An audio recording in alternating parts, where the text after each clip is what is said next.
আসসালামু আলাইকুম। আজকে আমি আপনাদেরকে ক্রিসপি চিকেন বার্গার বানিয়ে দেখাবো খুবই কম খরচে।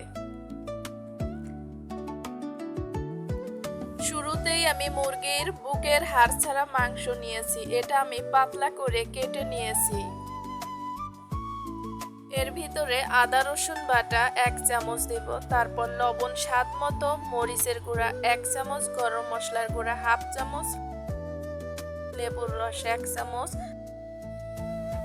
সয়া সস 2 চা চামচ। এগুলো দিয়ে আমি হাত দিয়ে ভালোভাবে মেখে নিব।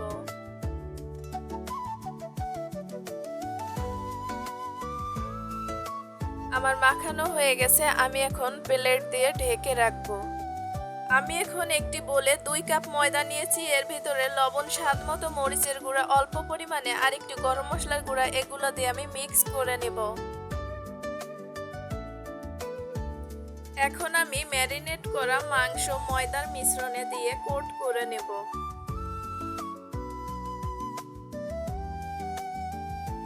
অপরদিকে আমি একটি বোলে পানি রেখেছি। এর ভিতরে কোট করা মাংস ভিজিয়ে নেব।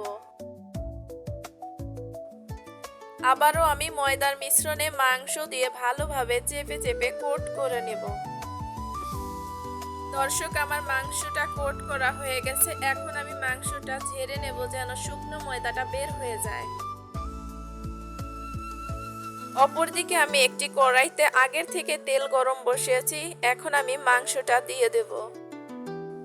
দর্শক, আমার চিকেন ফ্রাইটা কত সুন্দর ক্রিসপি দেখাচ্ছে। আমার চিকেন ফ্রাই হয়ে গেছে, আমি এখন এগুলো উঠিয়ে নেব। দর্শক দেখুন, আমার চিকেন ফ্রাইটা কত সুন্দর দেখতে হয়েছে। আমি 2টি বার্গারের রুটি নিয়েছি। এগুলো আমি আগের থেকে কেটে নিয়েছিলাম। আমি বাসায় মেয়োনিজ তৈরি করেছিলাম। আপনারা যদি শিখতে চান আমাকে কমেন্ট করবেন। এখন আমি ব্রেডে মেয়োনিজ উপরে এবং নিচে ভালোভাবে মেখে নেব।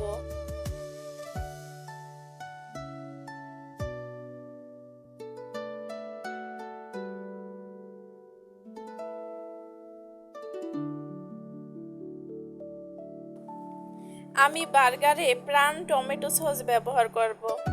এটার টেস্ট আমার কাছে খুবই ভালো লাগে।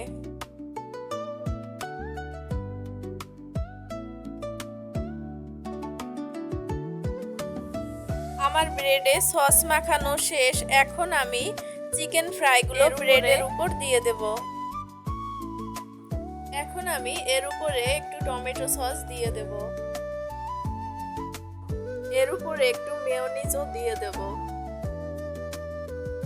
আপনারা হয়তো ভাবতে পারেন আমি সালাদ দেইনি কেন, কারণ আমার বাচ্চারা সালাদ খেতে পছন্দ করে না, এজন্য আমি এটা দেইনি। আপনারা আপনাদের পছন্দ অনুযায়ী সালাদ দিয়ে খেতে পারেন।